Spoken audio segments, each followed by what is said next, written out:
Good morning, everyone. Focus Daily. As usual, we begin each show by giving all praise due to the Most High and His Son, Jesus Christ. It is through them that I am being sent to the world with this truth as a chance for redemption and salvation for all. Okay, today we'll speak about the Railroad Commission. Initially, the railroad/prison system were money laundering operations. But due to small pockets of resistance, their operation began to be took apart, dismantled, and scandal began to spread throughout the democratic system. And to deal with these scandals, they simply just transported people from one area and moved people to the other area. They never completely ended the disenfranchisement. And that's what we're here to discuss today. The juggling around of individuals who intentionally misled and disenfranchised the people. Once again, as always, we're going to get to some of this reading. Try to put a little color into my background. Bring a little change into this. Lost a couple of people. Sorry to see you go. But everyone who's still here, hang in there. This will eventually lead to a chance for salvation and redemption for all. All right, we're just going to jump right into it. Railroad Commission corruption.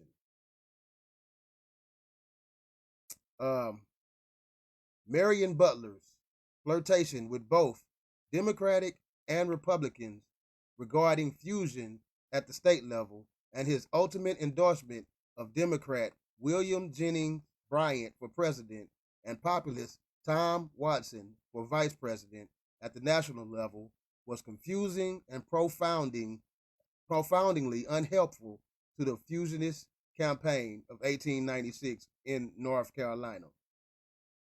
North Carolina was, once again, a testing ground for political mayhem and political propaganda that eventually spread throughout the whole country. So, yeah.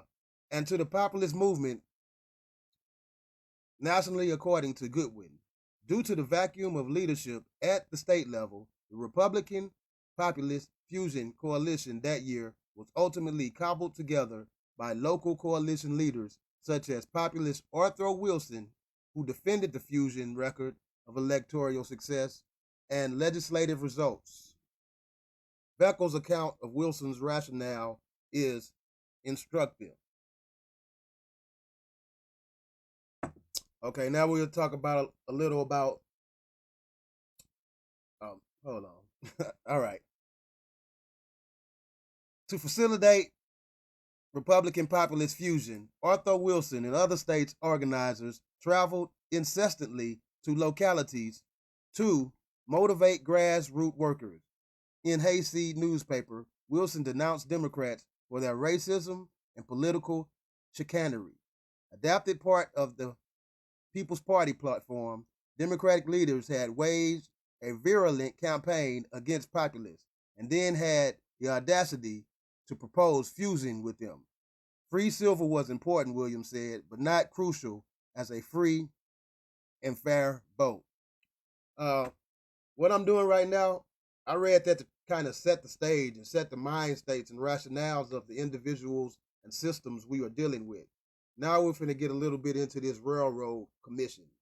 Once again, this is not about history. This is about presenting proof and evidence of how this Democratic demonic party overthrew the kingdom of God and disenfranchised his people, the Afro-American. A step-by-step timeline is being laid out for anyone to see, everyone to hear once again for a chance for redemption and salvation for all. In 1897, a Republican railroad corruption scandal resulted in the removal of Wilson from the State Railroad Commission and provided political fodder for Joseph Daniels. Efforts to associate the Republican populist fusionist government with corruption. In addition, white government unions were created by Francis Winston, a lapsed former Republican, and supporters of equal political rights for blacks. The new organization spread rapidly throughout eastern North Carolina as WGU organizers visited the homes of whites and pressured them to join.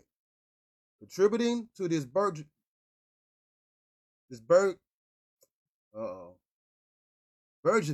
white supremacist hegemony, Southern feminist and white supremacist Rebecca Lattimore Felton authored a letter to the Atlanta Constitution in August of 1897 calling for white men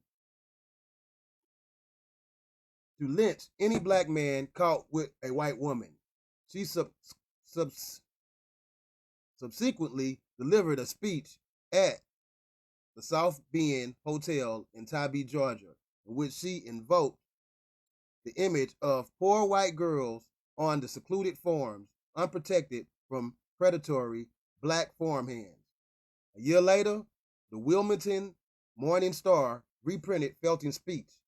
After reading the account of Felton's speech in the Morning Star, Alex Manley, editor of the Daily Record, the most prominent black newspaper in the state, authored an editorial reply titled Miss Felton's Speech.